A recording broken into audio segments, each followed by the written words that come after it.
All right, you checking in with Mike Williams from the LA Chargers, and you're tuning in to Chargers Unleashed. Welcome to another edition of Chargers Unleashed. Jake Hefner and Dale Wolkenstein here with you from the LA Football Network. If this is your first time tuning in to the show, make sure to hit that like and subscribe on YouTube. You can also follow us on Facebook, Twitter, Instagram, Spotify, and Apple Podcasts. Dan Wolkenstein, 10 days and counting until the 2025 NFL Draft. We got a lot to talk about in 10 days' time, a lot to cover. We also have another special guest, Dan Wolkenstein, as he normally does, giving the introduction to our special guest. Who is it, Dan? Boy, this is a treat for not only Chargers fans, but for Jake and myself personally. Arguably the best in the industry in giving arguably the biggest assistance to all NFL draft connoisseurs, experts even, and NFL executives who are looking at drafting players for their own NFL team. Recently came out with The Beast. The Athletic's Dane Brugler joins Chargers Unleashed to talk all things NFL draft, some predictions for this Chargers team, best fits, biggest needs, and strategy for how this Chargers team, Joe Hortiz, Jim Harbaugh, can construct this team to help Justin Herbert and get bigger on the trenches. So much in this conversation that I cannot wait for all of you to tune into this one. Dane Brugler from The Athletic next on Chargers Unleashed. Well, Jake, the draft is less than 10 days away, and big moment for us at Chargers Unleashed, and big moment for Chargers fans, I think, worldwide, as we have a very special guest. The one, the only, the man, the myth, the legend, and the beast himself, Dane Brugler from The Athletic, joins us here on Chargers Unleashed. Dane, welcome to Chargers Unleashed. Thanks for coming on. Hey, I appreciate you guys having me. It's we're 10 days away. That's I mean, I don't know about you. I'm ready for it to be here. But you know, we still got things to talk about before we get there. I'm sure you are. And for everyone who doesn't know Dane, first off, you're living under a rock. That's not possible. But go check out The Beast, which we'll talk about throughout this episode. But arguably the best draft asset there is, bar none, for all things NFL draft. You can look at player breakdowns, you can look at prospects, backgrounds, strengths, weaknesses, every position rankings, etc. But we want to kind of make sure that we do our best to tailor what we can to the uniqueness of the Chargers and the uniqueness of what you know about so many of these positions and holes and opportunities. So I guess kind of take a step back, 10,000-foot view here, just kind of looking at your optics of the Chargers as a whole and setting up towards this NFL draft. Like, where do you see them positioned? What are some things to look for? Maybe some concerns or opportunities for the team just as a whole? Well, it was a really interesting offseason thus far for this team, right? Like a lot of short-term deals. Like you think, Tyler Conklin 1-year deal, Mike Williams 1-year deal. Dante Jackson, I think it was a 2-year deal. I think a lot of stopgap type of deals where it's like, all right, we're trying to get our roster in a spot where we're not forced to go in a specific area in the draft in the first round, second round. Like we can, if we need to roll out the roster tomorrow and play, we can. But let's get to a spot where we can really go best available for our team in the first round, second round, third round. And so this is a team that needs to hit on some of their day 3 picks just to add some quality depth. And they have like 4 6-rounders. So it's like, all right, let's make sure we're, the way we plan things out, we're in a spot where, okay, we can, we still feel like there's a corner that's going to be available then, or a running back, or whatever area they go. With this team, I keep coming back to 2 things. How are we going to help Justin Herbert, first and foremost, whether that's in the trenches, whether that's with another pass catcher, whatever it may look like? How are we going to help Justin Herbert? And then 2, how are we going to get better on the defensive line? Obviously losing Poona Ford, losing Bosa. You're looking at defensive line specifically, and I think a lot of average, mediocre type of players, and it's like we need to get bigger bodies, we need to get younger players, depth. We just need to get better up front on defense. And so making sure our quarterback is in a position to succeed, to help put points on the board, and then making sure we're not losing the line of scrimmage on defense are kind of the two things I immediately go to when I think about this Chargers team, how it's currently constructed. I wanted to talk to you as far as let's centralize around the defensive line for a second, because you had 17 edge players ranked in your top 100 for the Beast. And I wanted just to get an idea as far as you were going through this, because obviously you go through so many player evaluations. Was there a position group that as you were going through kind of surprised you to say, oh, at face value, I didn't think it was as deep as this. But now the more that I'm going through, because obviously we've heard about running back, defensive line, and about how deep they are. But was there one specifically, and maybe it is the edge spot, that you kind of found yourself saying, wait, this has got some real depth where you can find some good guys, late day 2, day 3? Yeah, I mean, I probably would point to edge just because this defensive tackle class is loaded. We've talked about that, but I was surprised how many edge players I had, and especially because I don't love this edge class necessarily. There's a lot of question marks, but I think when you think about, every team's looking for more pass rush help, and you think about, all right, well, he's got a hole here, but he does this really well, and so I think when you focus on that, you can talk yourself into a lot of these guys. Like I had 17 in my top 100. But that didn't even include Shavon Jones from LSU or Baron Sorrell from Texas, two guys that I really, really like. And so I think all these pass rushers are a little bit different with what they offer, but it's a better group overall than I anticipated. I just didn't think I would like it as much as I did when I put together my rankings. But part of it is I think the premium nature of the positions baked into that a little bit, where you have to be able to affect the quarterback on defense, have to. And so I think that's probably baked in a little. But this is, a draft with a lot of bodies, a lot of guys that can help in different ways. And so I think going into rounds 3, rounds 4, you feel pretty confident that you're going to be able to find a defensive lineman both in the edges or on the interior that you think can help pretty quickly and maybe be an asset or a starter down the road. We're talking to at the Athletics, Dane Brugler. If there's one reason to go and subscribe to the Athletic, it's the man sitting here right in the middle of us. One of the things I love about the Beast that you put out is you put each team's biggest needs, and it's pretty darn accurate. And I look at what the Beast has for the Chargers' biggest needs: tight end, edge, running back, a guard, wide receiver, and defensive tackle. We talked a little bit about the defensive tackle and the edge group a bit. I think a lot of Chargers fans are a little nervous, just given the Jim Harbaugh, Greg Roman style of going through the trenches and tip of the spear offensive weapons. But to your point, help Justin Herbert. So looking at, I guess, the tight end and running back position, when should Chargers start freaking out if they don't get one of those in blank round? Because I think some people just think if they don't go round 1, round 2, they're not going to get a starter, we're screwed. Right. But that's not the case, especially in this draft, especially at those positions. Yeah, I think the other position, to answer the last question about maybe what position was a little bit deeper than I thought, if it wasn't edge, I probably would have said tight end. Just because you have the guys at the top, obviously, with Tyler Warren, Colston, Loveland. I think Mason Taylor's right there, knocking on the door of the first round. I think he finished as my 33rd best player. Elijah Arroyo from Miami is right there in that top 50 conversation. But then even after that, I'm a big fan of Terrance Ferguson from Oregon. I think he's a 3rd-round pick. Harold Fannin from Bowling Green. It looks a little bit different with him, but you're talking about a 20-year-old who wins at the catch point consistently, and he's a good enough athlete to help you in different ways. So he's in that probably mid to late 3rd-round range. And then after that, Gunnar Helm, teams think he's going to go top 100. Aronde Gadsden, he's probably in that early day 3 range. That's and then my guy. Mitch, that's my guy.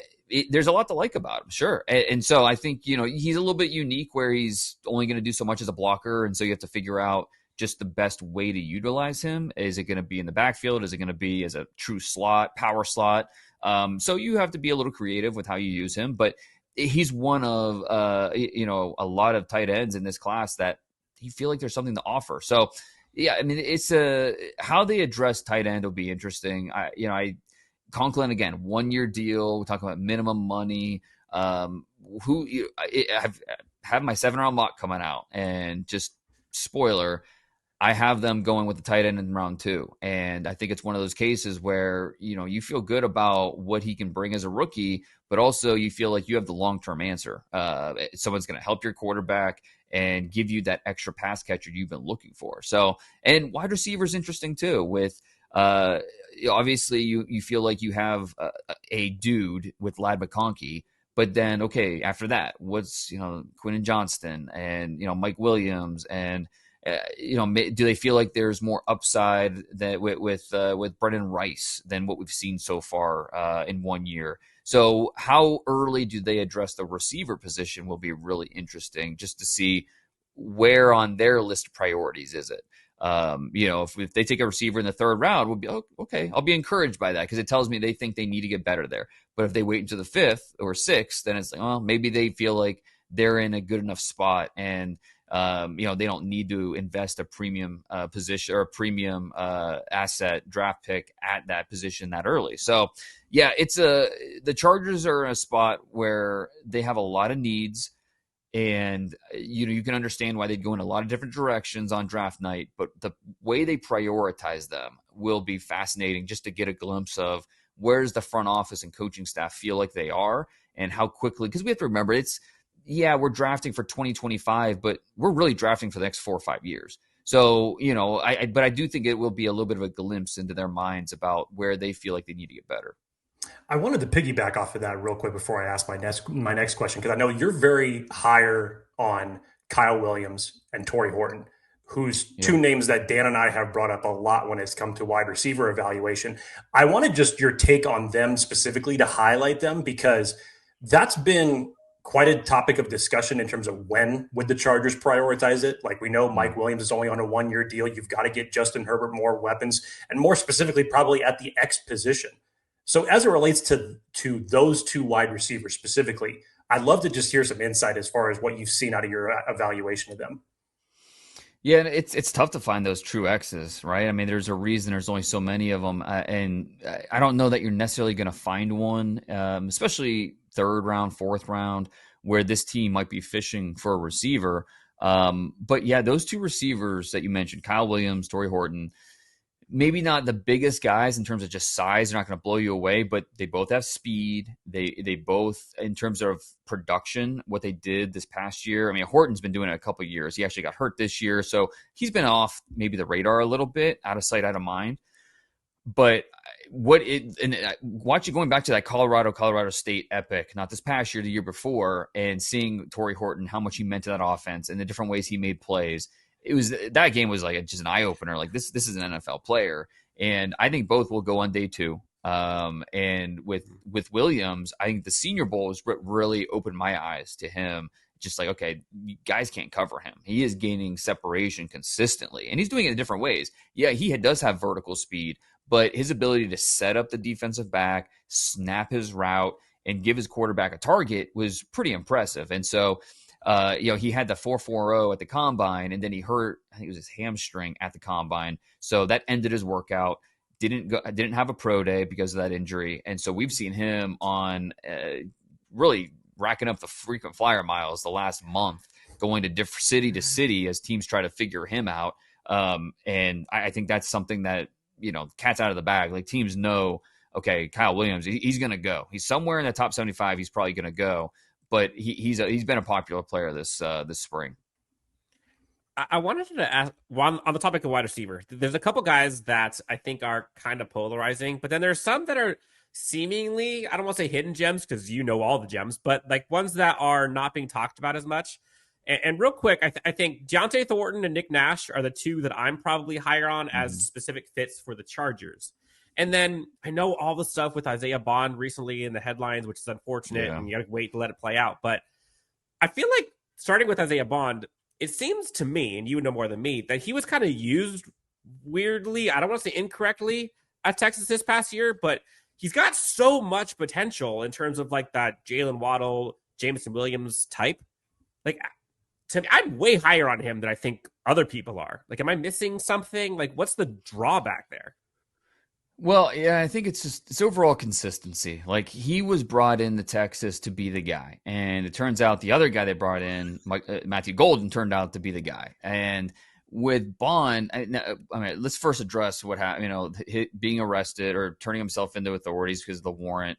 Like, I've heard some details, and it's I don't want to speak on them because we don't know the full facts yet. But just what I've heard, it's not great, and it unfortunately for him, regardless of if it's true or not, just the timing's bad. Teams aren't going to have enough time to really vet this recent situation, and so that really makes him a wild card on draft night. Whether he's guilty or not, or if there's truth to it, if it's a half truth, whatever, we just don't know. But the timing of it is really rough for him. So he could still be drafted in the 4th round. He could go undrafted. I mean, it's just hard to say at this point based off of what this happened. But just strictly on the field, and the consistency level wasn't there for me. And Quinn Ewers, I think he lost the trust of the quarterback. Like, the receiver wasn't where he needed to be consistently. He has speed. There's no doubt about that. Speed's not a question with him. But if the quarterback can't trust you to be in a certain spot at a certain point, and you're not consistently catching the football and moving the chains, that's an issue. And I mean, Isaiah Bond, I expected him to be a true deep threat. He wasn't. I think he had like 14 targets at 20 plus yards, and only caught 2 of them. And some of that was the quarterback, but some of it was on the receiver as well. He's a receiver I struggled with. And so he finished in my top 100. It's just this recent situation is going to make it tough for him. The other guys you mentioned, Nick Nash is, talking about a former quarterback. I mean, this is why you have the beast, is for a guy like this who is, he's been in college a long time. He's gonna be a 26-year-old rookie. Like, he's an older player, but to see his, the way his journey is it's more unique than most players, being a former quarterback, making that switch to receiver. Just the gradual improvements that he made is really interesting to watch. And so I think some teams are going to be out just because he's not a burner and he's an older player, but that's just going to make him a better value for the teams that are interested somewhere on day 3. And, he standing on the sidelines at the East-West Shrine practices, he did a really nice job down the field catching the football. And at the end of the day, what are we doing? We're drafting, we want to scout receivers, right? And what do? They catch a football. So especially when we get to the day 3, let's not overthink it. Does he get it consistently open? I wouldn't say that, but he consistently catches the football and he tracks the ball beautifully. He doesn't give away his intentions in terms of his eyes. And he's able to finish on a consistent basis. And so you love that about him. So I get it in the later rounds on a guy like this, on Nick Nash. And then DeAndre Thornton, who is, a 9-route monster. I mean, you give him a chance to just unfurl those long legs and go, he can do it. And so it's fair to question just how versatile he can be as a receiver in terms of expanding the route tree and, being more than a one-trick pony. But if you're really good at that one trick, there's value for you in the NFL. And so I think that kind of sums up Thornton. But where do you draft a player like that, right? I mean, I think that, like you and I can look at the player and see the same skill set and evaluation, but maybe we differ on the valuation in terms of, okay, I see a guy, I see the talent. I see more of a 5th round pick, where you might look at it and say, hey, I'm going to bank on the upside here of it hitting because of the way he can win downfield. So late 3rd, early 4th, maybe that's where I would take a chance on him. And that's where teams are. Teams kind of see the same player, but where they would draft him is different from team to team based on the situation, personnel, that kind of thing. So I think somewhere early day 3 is probably most likely where he comes off the board. Dane, let's talk about the running back position for a minute here, because this is, without a doubt, one of the deepest class we've seen in years. I know you said during Combine Week that you had 32 draftable grades on running back at that point. And this was pre-free agency. This is pre-Najee Harris coming to the Chargers. At that point in time, you said Omarion Hampton would be a great fit with the Chargers. I know you love Ohio State, so you dropped TreVeyon Henderson in there as well. What's your perception now that it's Najee arriving with the Chargers, in terms of how they want to build up this running back stable?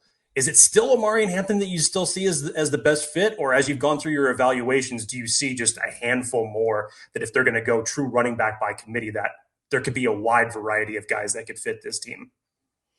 Yeah, I do think there's a wide variety. I mean, I don't think that just because they drafted a bigger, high volume back doesn't mean that you have to immediately look towards, oh, well, let's complement him with a smaller speed back. Like, I don't think you don't have to do it that way. It makes sense. I get it. You know why? Deal. Yeah, you want to balance that out. I get it. You have to draft the player that's going to impact your team the most. You know, and Omarion Hampton has a ton of speed. So, yeah, I mean, he is square power. He will finish through contact, but he also has big-time speed. And so I think he would still make a ton of sense. I don't know if he's going to make it to the Chargers in the first round. But like you said, this running back class is loaded. So you don't have to use a first-round pick at that position. You feel good about second round, third round, fourth round. Like, I'm putting together the 7-round mock, and it's like, all right, 32 teams are not going to draft a running back. So, and teams aren't going to double up. And so I'm running at it. Like, there are good players that are going to go undrafted because there's just only so many landing spots for these running backs. Like, I think a conservative estimate is, say, 25 teams draft a running back. So that's going to leave some good players still available in free agency. And that really maybe changes the math about how you look at the position and where you would draft one. But I think about like Tootin from Virginia Tech, a guy that has speed, has balance. I like that fit with him. DJ Giddens from Kansas State, could that be a fit for the Chargers with his speed and his ability to create those big plays? So yeah, there's so many different directions the Chargers could go with this. Now we have to get you in here with kind of your what would Dane do before we go into like what would Jim and Joe Ortiz do, because I think this is a lesson for a lot of Chargers fans is what we would do versus what we think they would do. If it was Dane building out this Chargers team, let's just start with like day 1, day 2, because day 3 I think is really hard to project. But what would be your strategy, and from a positional perspective or player fit perspective, what would Dane like to see happen versus what do you predict that they would do? So, yeah, and obviously we don't know how those first 21 picks are going to play out. So, it could be you're kind of sitting there waiting to see who falls to you and how that board plays out. I'm all about let's help the quarterback. Let's put points on the board. And so, I'd love for Colston Loveland to be there. I don't think he's going to make it. But to me, that might be my favorite fit if Loveland were to fall a little bit. That I would love to see that happen. Can he get past the Colts? I don't know. I can't see it. But what I think they would do, I mentioned at the top, like, I think they want bigger bodies up front on defense. You lose Puna Ford, and it's just, okay, what do we need to add more guy and promising depth there. It's not just adding bodies. We need to add potential impact guys. And so like Kenneth Grant sitting right there, obviously there's familiarity with the coaching staff and the scheme.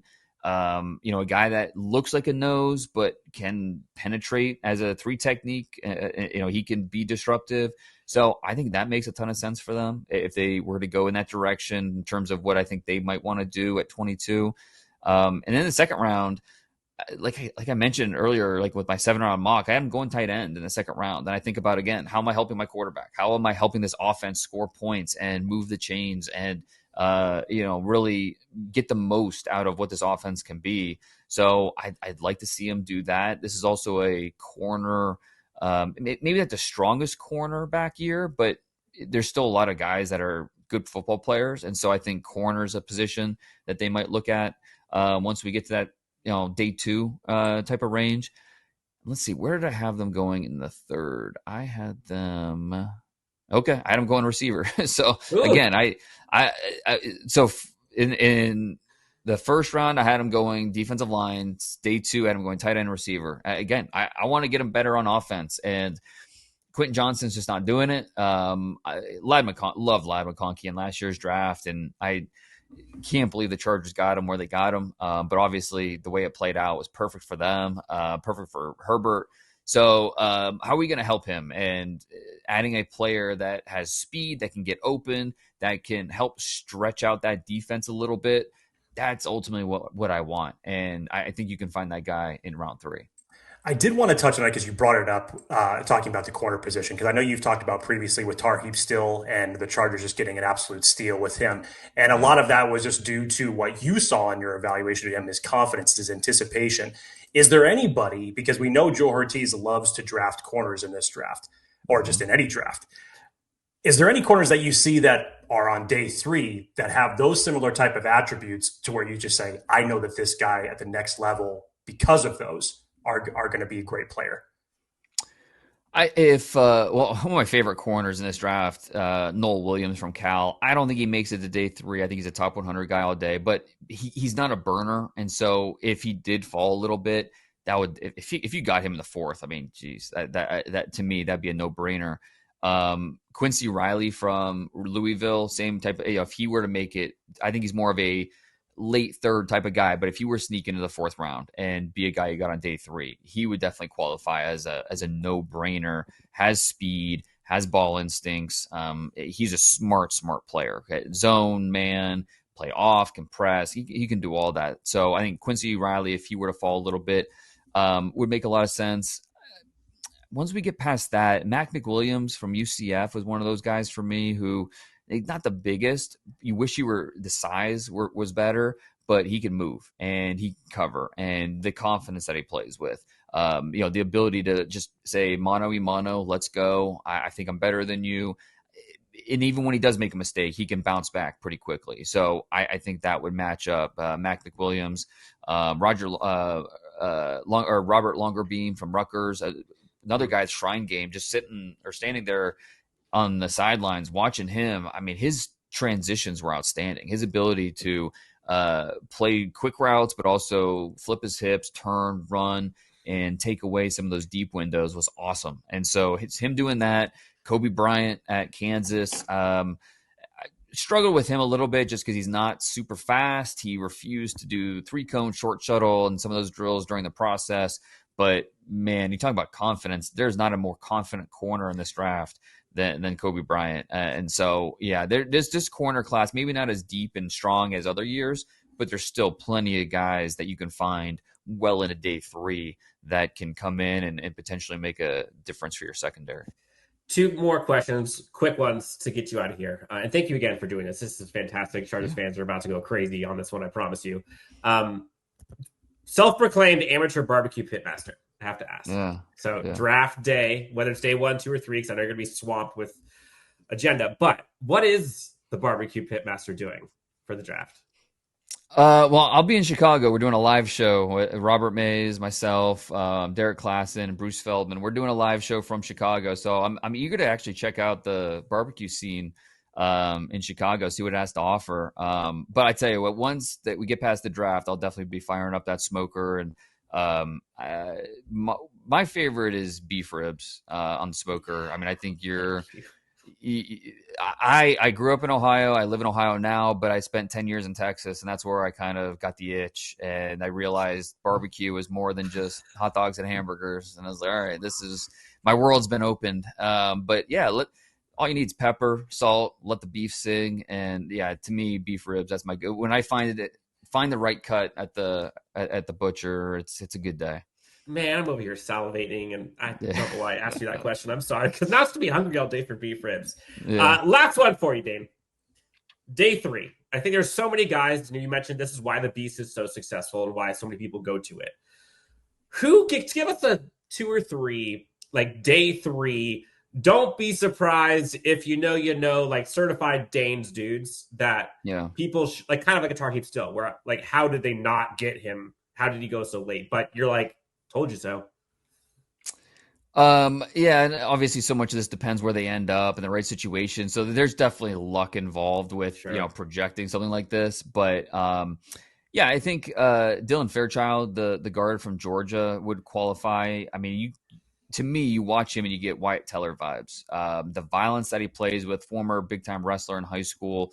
I think that that entire Georgia interior offensive line was awesome with Tate Ratledge and Jared Wilson. But I think Fairchild doesn't get enough love. To me, if you went late third, I'd be like, oh yeah, that makes sense. Like that 100% understand why they made that pick. And I just don't think he gets talked about nearly enough. So yeah, he would qualify. Bryce Cabledew, one of my top non-combine guys this year from Kansas, tackle, but he'll move inside to guard, has athletic movement skills, but also tough as nails too. So yeah, a couple guards that I like this year who probably won't go top 100, but I bet you we look back and say, yeah, they definitely should have.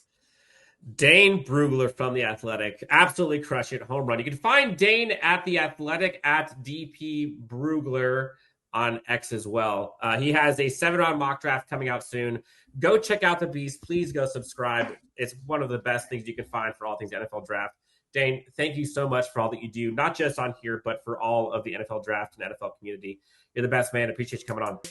No, my pleasure. I appreciate it, guys. Absolutely, Dane. Thank you.